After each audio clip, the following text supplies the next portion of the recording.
You see, there was a man who lived a very long time ago.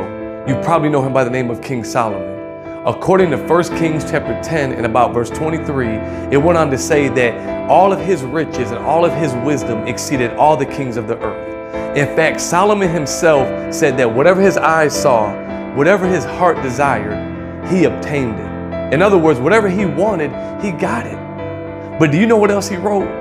After all of his possessions, after all of his riches, after all of his wisdom, after all the things that he came into possession of, do you know what he said? All of it was pointless. All of it was vanity. He said it was like striving after the wind. He said that there was nothing that could be gained under the sun. Can you imagine the richest and wisest king in all the earth says that there's nothing that can be gained under the sun? What did he come to realize? He realized that in the day of his death, none of that is going to matter. It was pointless. Now fast forward about 1,000 years later, and a man named Yahushua steps on the scene. Ironic enough, a descendant of Solomon. Now, when he steps on the scene, he makes a real bold statement. He says that, behold, something greater than Solomon is here now. And do you know what made him greater than Solomon?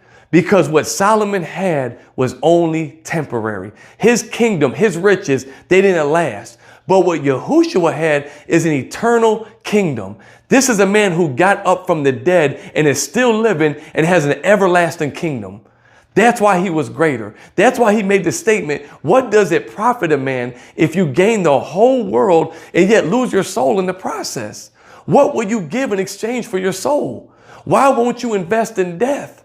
Why won't you invest in life after death? The one for sure thing we know is going to happen. So when it comes down to it, the best this world can offer each and every one of us is only temporary. The best that this life has to offer, it's only temporary. We invest in the crypto, we invest in stock market, we invest in real estate, we invest in housing, we invest in our careers, we invest in all types of different things, but none of those things are guaranteed. Now, one of those things are guaranteed, and if it was guaranteed, it still wouldn't matter because the best they could offer us is only temporary. It won't last forever. But the one thing that's guaranteed in this life, the one thing that we can count on is that we're going to die. From the moment our heart starts beating inside our mother's womb, that's our countdown. We are going to die. That's the one for sure thing. So ask yourself, why would you not invest in the one thing that is for sure in this life? And that's death. Why would you not invest in your soul's salvation? Why would you not invest in what happens after death?